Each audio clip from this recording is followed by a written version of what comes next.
আসসালামু আলাইকুম ওরহমতুল্লাহি ওবারাকাতুহু। সুপ্রিয় মুক্তির পথের দর্শকবৃন্দ, আশা করি আপনারা সকলে আল্লাহ তাআলার অশেষ দয়ায় ভালো আছেন, সুস্থ আছেন।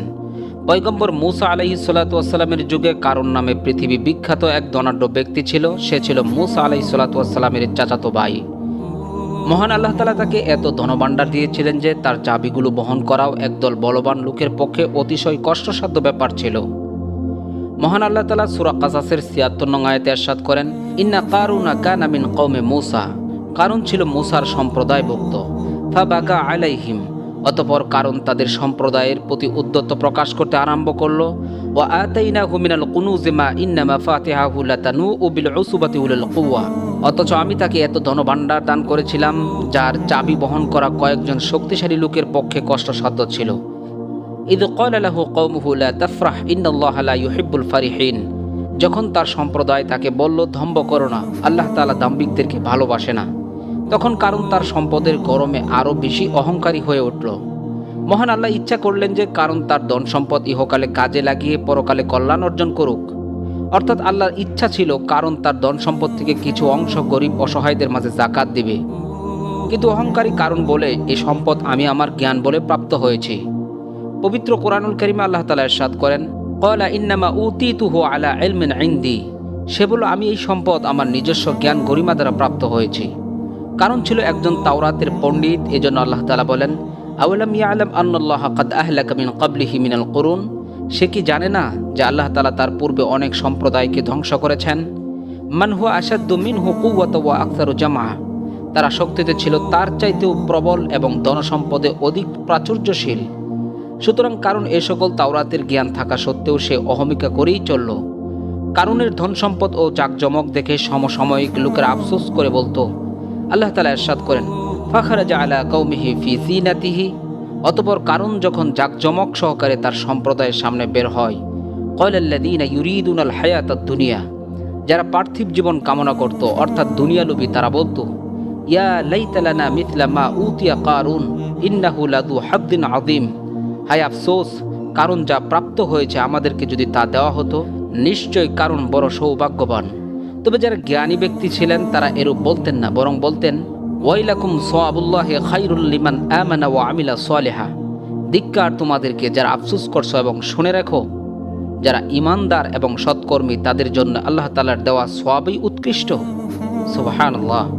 সুতরাং হযরত মূসা আলাইহিস সালাতু ওয়াস সালাম যখন কারুনকে তার ধন সম্পদ থেকে যাকাত দিতে বললেন, কারণ তা দিতে অস্বীকার করে। এমনকি উল্টো কারণ হযরত মূসা আলাইহিস সালাতু ওয়াস সালামকে ফাঁদে ফেলে তার বিরুদ্ধে বিভিন্ন মিথ্যা অপপ্রচার ও কুৎসিত অভিযোগ উত্থাপন করে, কিন্তু সফল হতে পারেনি।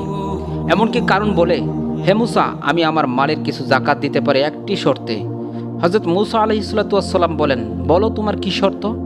কারণ বলে, আল্লাহ তোমাকে পায়গম্বরি দান করেছেন আর তুমি তোমার ভাই হারুনকে খেলাফত দিয়েছ। হারুনের মতো আমাকেও যদি নবুয়তের খেলাফত দাও, তাহলে আমি তোমার কথা মতো যাকাত দেব।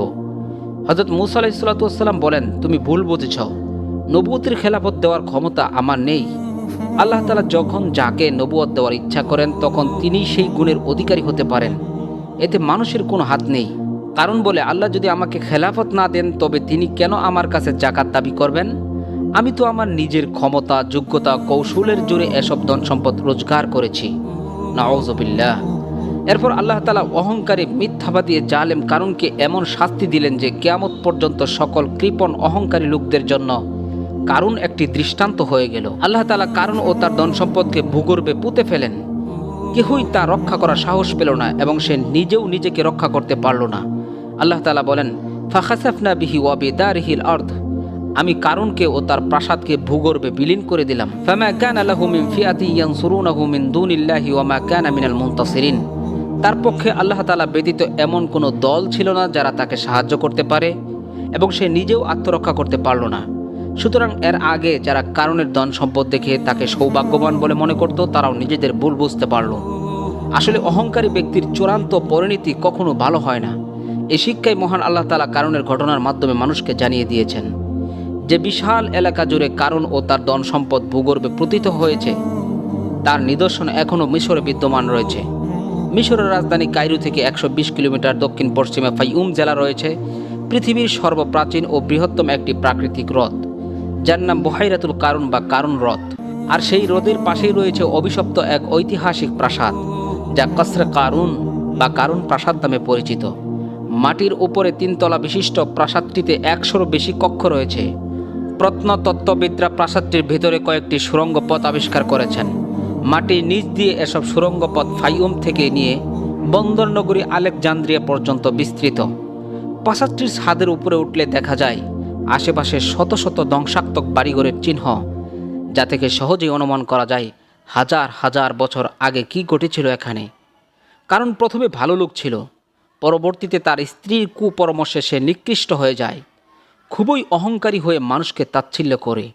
গরিবদের সহায়তা তো দূরের কথা, বরং গরিবদের দেখে নাক ছিটকাতো, তাদেরকে জাকাত থেকে বঞ্চিত করেছে। সে ছিল চরম কৃপণ। এজন্য আল্লাহ তাআলা তাকে সপরিবারে হঠাৎ এক আনন্দ মুহূর্তে তার সকল সম্পদসহ জমিনে ধসিয়ে দেয়। মুহূর্তেই মাটির নিচে তলিয়ে যায়। সৃষ্টি হয়ে যায় একটি হ্রদ, ছোট্ট একটি সাগর, যা আজও কালের সাক্ষ্য হয়ে বিশ্ববাসীকে এক সতর্ক বার্তা দিচ্ছে।